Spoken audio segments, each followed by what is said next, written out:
My husband Greg and I are both here today at the Finding Nemo pool at Disney's Art of Animation Resort, and we're going to talk to you a little bit about how we monitor our children as blind parents.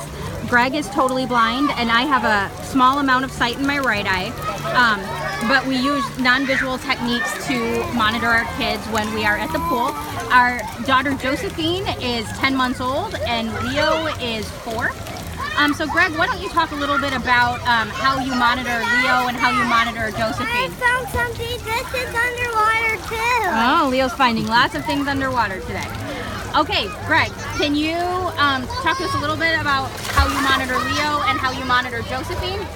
So with the two kids, of course, Leo is 4 years old and he's had swim lessons. He's a little more experienced in the water.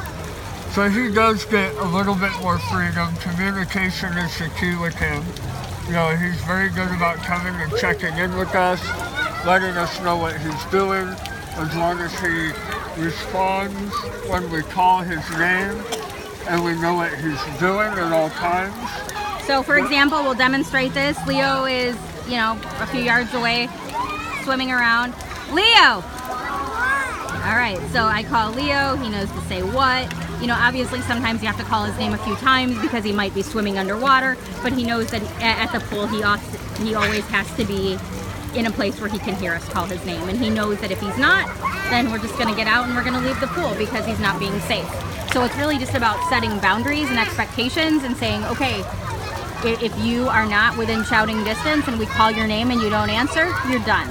And just enforcing that. You enforce it once or twice, and you know, usually that's enough. Like, the kids know you're serious. And a lot of that freedom comes from having lots of swim lessons through the years, and us as parents understanding that he is a confident swimmer. He knows how to be safe in the water, and he has satisfactory swimming skills to keep himself safe. Now, with Josephine, how is it different? With Josephine, being that she's not quite walking yet, and she doesn't have the water, the swim skills that Leo has, the water awareness that Leo has. You know, she's only 10 months old, so there's a little more constant contact involved. As you can see, I'm keeping my hand on the surface of the water while I have a very light touch on her, so I'm aware of her movements.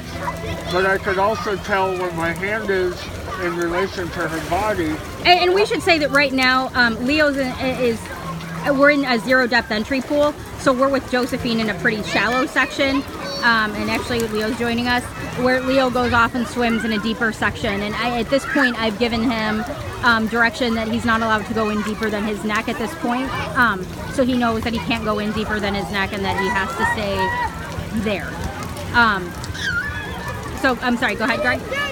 And as you can see, I have my hand on the surface level of the water, so yeah, I'm still giving her freedom to explore. She's dictating her own movements as for now, but I'm aware of how deep she's going in the pool because I'm keeping a very light touch on her while also keeping my hand on the surface of the water, so I'm aware of how deep she is. I do try to give her freedom and let her explore. My main concern is Leo coming up, or you know, her just taking a step off too deep in one direction or another. So constant contact with a 10-month-old is much more important than with a 4-year-old. Yes. So if blind parents take away anything from this video as far as you know, being with our kids in a loud water park or pool environment, what would you tell them? Definitely set boundaries with your toddlers. You know, make sure they do get swim lessons. You can be a lot more comfortable in a loud, crowded, you know, public pool environment when you know that your kids have swim skills. But don't forget that setting boundaries is important. As you can see, Leo kind of comes and goes.